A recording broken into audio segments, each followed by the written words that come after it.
آج 10 محرم یوم عاشورہ یعنی بدھ کے دن سر سجدے میں رکھ کر ایک لفظ پڑھنے سے اللہ رب العزت آپ کے نصیب اور تقدیر کو سر سے لے کر پاؤں تک چمکائے گا انشاءاللہ بفضل خدا۔ میری پیاری بہنوں اور میرے پیارے بھائیوں، اللہ رب العزت سے اس بابرکت دن میں آپ جو مانگیں گے اللہ کریم آپ کو عطا کرے گا۔ آپ کی ہر دعا قبول ہوگی، حاجت پوری ہوگی۔ رب کریم اس بابرکت اور عظمت والے مہینے کے صدقے آپ پر اپنی اتنی عنایات کی بارش کرے گا، اتنا کثرت سے آپ کو رزق اور دولت عطا کرے گا کہ آپ خود حیران رہ جائیں گے۔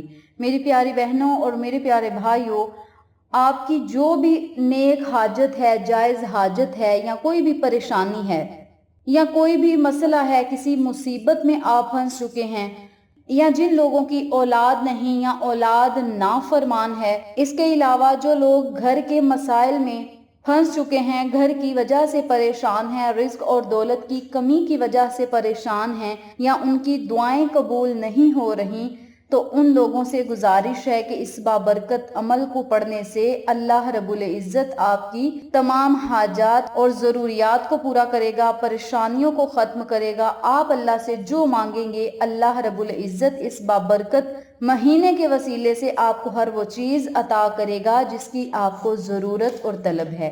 میری آپ سب سے گزارش ہے کہ آپ نے اس عمل کو، اس وظیفے کو آج 10 محرم بدھ کے دن کرنا ہے۔ انشاءاللہ اس عمل کے کرنے سے اللہ رب العزت آپ کے منہ سے نکلی ہوئی ہر بات کو پورا کرے گا، بلکہ جس جگہ پہ بیٹھ کر آپ یہ عمل کریں گے اس جگہ سے اٹھنے سے پہلے آپ کی حاجات اللہ رب العزت کی بارگاہ میں مقبول ہو جائیں گی۔ آپ نے آج 10 محرم بدھ کے دن 2 رکعت نفل ادا کرنے ہیں، اور نفل آپ صلاۃ الحاجت کے نام سے ادا کریں۔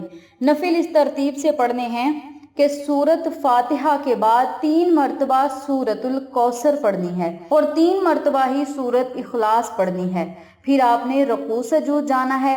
جب سر کو سجدے میں رکھنا ہے تو پھر آپ نے سبحان ربی الاعلی، سبحان ربی الاعلی، سبحان ربی الاعلی جب 3 مرتبہ ان کلمات کو پڑھ لینا ہے تو پھر آپ نے 7 مرتبہ اللہ رب العزت کے اس بابرکت نام کو پڑھنا ہے، یا غفور یا رحیم، یا غفور یا رحیم، یا غفور یا رحیم۔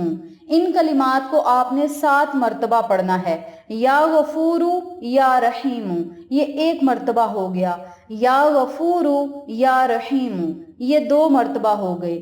اسی ترتیب سے آپ نے 7 مرتبہ ان کلمات کو سر کو سجدے میں رکھ کر پڑھنا ہے۔ پھر آپ نے دوسری رکعت بھی اسی ترتیب سے ادا کرنی ہے۔ سورت فاتحہ کے بعد 3 مرتبہ سورت الکوثر پڑھیں، 3 مرتبہ سورت اخلاص پڑھیں۔ سر کو جب آپ نے سجدے میں رکھنا ہے تو پھر آپ نے 7 مرتبہ اللہ کے ان بابرکت نام یا غفور یا رحیم، یا غفور یا رحیم کا ورد کرنا ہے۔ سلام پھیرنے کے بعد اسی جگہ بیٹھ کر 100 مرتبہ انہی کلمات کو پڑھیں، یا غفور یا رحیم، یا غفور یا رحیم۔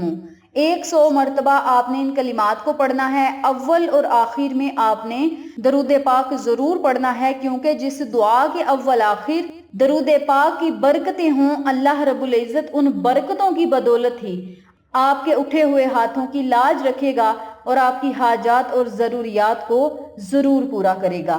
اور جب آپ نے دعا کرنی ہے، جو بھی آپ کا مقصد ہے، اس کے لیے جب آپ نے دعا کرنی ہے تو وسیلہ رسول کا دے کر، صدقہ اہل بیت کا دے کر، صدقہ شہدائے کربلا کا دے کر آپ نے اللہ سے مانگنا ہے۔ اللہ رب العزت انہی کے صدقے ہمیں اپنے تمام خزانے بھی عطا کرے گا، پریشانیوں کو، مصیبتوں کو بھی ختم کرے گا، سر سے لے کر پاؤں تک ہمارے نصیب اور مقدر کو ضرور چمکائے گا۔ اور جو لوگ یقین کامل کے ساتھ اس عمل کو پڑھیں گے، اللہ رب العزت پورا سال ان سے پریشانیوں کو دور رکھے گا، مصیبتوں سے دور رکھے گا، غموں اور پریشانیوں سے آپ کو نجات عطا کرے گا۔ تو اگر آپ ان تمام فوائد و فضائل سے مستفید ہونا چاہتے ہیں، پریشانیوں سے نجات پانا چاہتے ہیں، اللہ کی مدد حاصل کرنا چاہتے ہیں، ناممکن کو ممکن بنانا چاہتے ہیں، ہر مقصد میں کامیابی چاہتے ہیں، رزق اور دولت میں برکت چاہتے ہیں، زندگی میں خوشیاں اور سکون چاہتے ہیں، تو آپ سب سے گزارش ہے کہ اس بابرکت عمل کو آپ ضرور کریں۔ انشاءاللہ رزق اور دولت کی فراوانی بھی ہوگی، پریشانیاں بھی ختم ہوں گی، کامیابیاں آپ کا مقدر بن جائیں گی، تنگ دستیاں ہمیشہ کے لیے آپ سے دور ہو جائیں گی۔ تو سخت پریشانی میں بھی اگر یہ عمل کیا جائے تو اللہ کریم اسی وقت آپ کو مدد عطا کرے گا۔ میری پیاری بہنوں اور میرے پیارے بھائیوں، بڑا ہی بابرکت عمل ہے، اس عمل کو آپ آج کے دن ضرور پڑھیں اور اپنی قسمت اور مقدر کو بدلتا ہوا خود اپنی آنکھوں سے دیکھیں۔ جزاک اللہ۔